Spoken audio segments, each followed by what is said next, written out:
পিলখানা হত্যাকাণ্ডের বিচার কার্যে নতুন করে কোনো তদন্ত কমিশন হবে না বলে জানিয়েছেন স্বরাষ্ট্রমন্ত্রী সালাহ উদ্দিন আহমদ। অন্তর্বর্তীকালীন সরকার যথোপযুক্ত লোক দিয়েই তদন্ত কমিশন গঠন করেছিল বলে জানান তিনি। বুধবার শহীদ সেনা দিবস উপলক্ষে বনানী সামরিক কবরস্থানে শ্রদ্ধা নিবেদন শেষে সাংবাদিকদের এসব কথা বলেন স্বরাষ্ট্রমন্ত্রী। সালাহ উদ্দিন আহমদ বলেন, রাষ্ট্রীয় মর্যাদায় সেনা শহীদ দিবস পালন করা হয়েছে। রাষ্ট্রপতি, প্রধানমন্ত্রী শ্রদ্ধা নিবেদন করেছেন। ছিলেন শহীদ পরিবারের স্বজনরাও। বাংলাদেশে স্বাধীনতা, সার্বভৌমত্ব রক্ষায় যারা জীবন দিয়েছেন তারা চিরতরুণ, চিরভাস্বর বলে উল্লেখ করেন সালাউদ্দিন।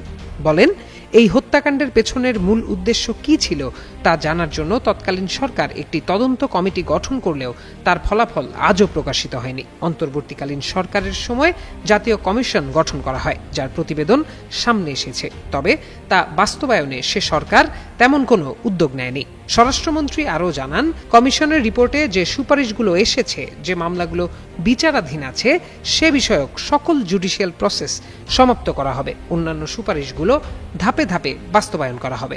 এ সময় শহীদ পরিবারদের উদ্দেশ্যে সালাউদ্দিন বলেন, পিলখানা হত্যাকাণ্ডের যথাযথ বিচার করা হবে। এই হত্যাকাণ্ডের মাধ্যমে সেনাবাহিনীকে দুর্বল করার একটা চেষ্টা ছিল। এই কাজটা তারাই করতে পারে যারা দেশের স্বাধীনতা, সার্বভৌমত্বে বিশ্বাস করে না।